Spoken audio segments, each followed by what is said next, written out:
What's going on, guys? My name is BT. Welcome back to another Meet the Leadership. Today I am joined by JoeMo. How's it going, JoeMo? Hello! Doing great. How are you? I'm alright, thanks for asking. So basically, if the viewers aren't already aware of how this works, I'm going to be asking you a few questions rather about yourself, where you came from, and other topics related to that. So the first question I have for you is, I understand you came through the FG-GC merge. How long did it take for you to settle in here at EdgeGamers? I'd say it took a couple weeks. It was a whole lot different process going from just like a small group to something as big as Ego. I feel like I'm still like getting adjusted to everything and not like 100% settled in. But I want to say when I started making a couple like memes just in general about like Ego and stuff, my credit is being a really crappy MS Paint editor. So that kind of got like my foot in the door and like people starting to know like, hey, that's the guy that does all the stupid recordings and the stupid drawings and stuff. But then what really settled it was that Mustorio crap that we all have to do. And I became known as the guy that just drank a bottle of mustard because he think he did it wrong. So once those two things happened, I feel like I really started settling. I actually haven't seen that video. You might have to send me that later. I didn't know you drank a bottle of mustard. I thought I did it wrong. People yelled at me. Alright, so the second question I have for you is, when did you start playing Garry's mod and what attracted you to it? So I'm going to commit the biggest sin here. For the longest time, I was a console gamer. When I moved out to go to college, my roommate got me into TF2 of all things first, but I wasn't the biggest fan of it, but that was like the first computer game I really started playing. I can't remember what YouTuber specifically, but I'm pretty sure it was CNanners. I was watching one of his clips online, and I'm like, TTT seems pretty amazing. And I just started like dabbling between servers and eventually found the GC group. And I just started falling in love with TTT. Like GMod became one of my most played game modes. And for only playing on computer for like a couple of years, I have I think like 600 hours. I know it's not impressive, but compared to like probably PlayStation, I have like thousands of stuff into that. Yeah, I can definitely connect with you there. I used to be a huge supporter of like CNanners back in his prime, and I would watch TTT and prop on GMod, and that was just the funniest thing ever. Assuming you knew the other members of GMod LE before joining EdgeGamers, how long have you known them for, or have you at all? Well, I joined GC relatively later compared to the rest of the group. So I think I joined like 2015-ish. And then Just to be clear, the people in GC were also people that merged over to EGO? a few of them, not all of them. Okay. So most of the leadership, I think minus Stone Cutters, were all GC people. Stone was FG. Gotcha. What do you do as a manager for GMod, JoeMo? I ask myself that question on a regular basis.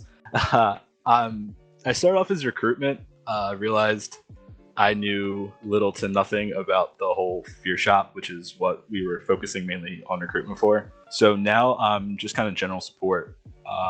Before we merged over, I was like a community relations sort of role. So if there was like, I guess the equivalent of our contact leadership, ban requests, ban contests, stuff like that, I'm assuming if it carries over into Ego, I will be the one who like handles those, lets the server managers know like, hey, we have a contest leadership, contest ban or contact leadership, and we need to address it as soon as possible. That kind of stuff. Makes sense to me. If you were trapped on an island and could only bring one other member of LE with you or leadership, who would you bring and why? I'd probably bring Tom just because he's so good with coding. I'm pretty sure he can like find coconuts or some other crap on the island and make a working computer out of it.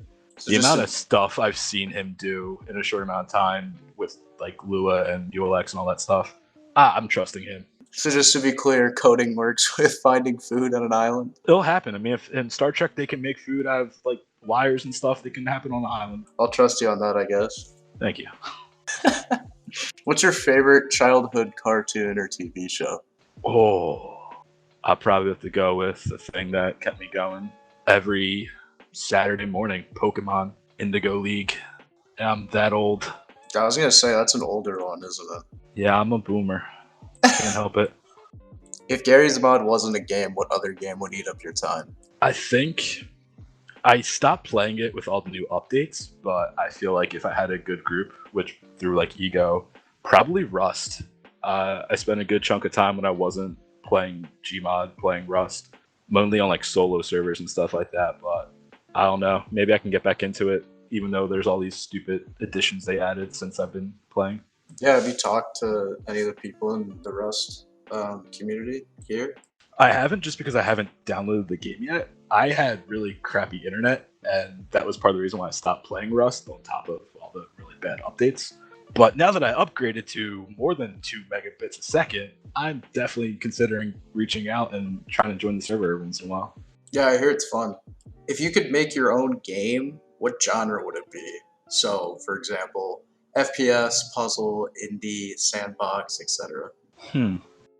I would think a couple years ago, I would say like FPS for like the different wars that aren't normally covered.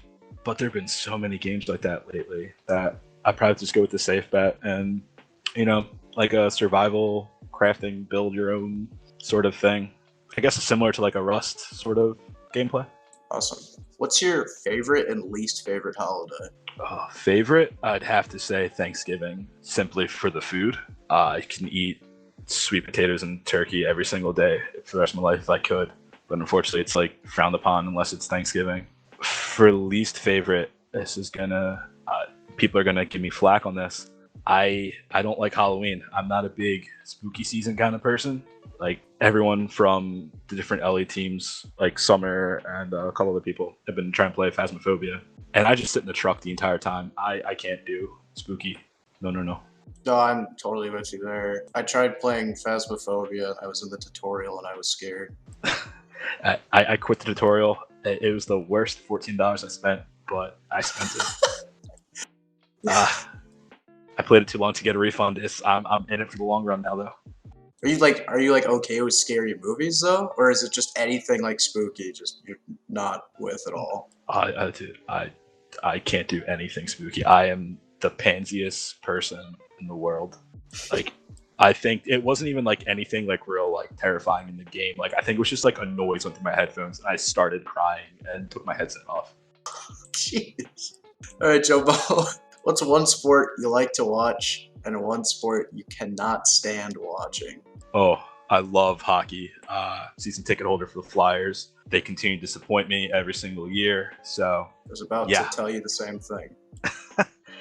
I guess for a sport I can't stand to watch, my girlfriend loves tennis. I don't understand it. So whenever I'm over and like it's whatever the big tournament is, I always have to watch it with her, and I'm just sitting there, and it's so repetitive and boring. I can't stand it. Would you rather lose your ability to taste or your ability to smell? I would say I'd rather lose the ability to taste, just because I'm so paranoid that if I can't smell, I won't be able to tell if I just smell disgusting, and I don't want to put people through that. That's actually really fair, and I didn't think of that.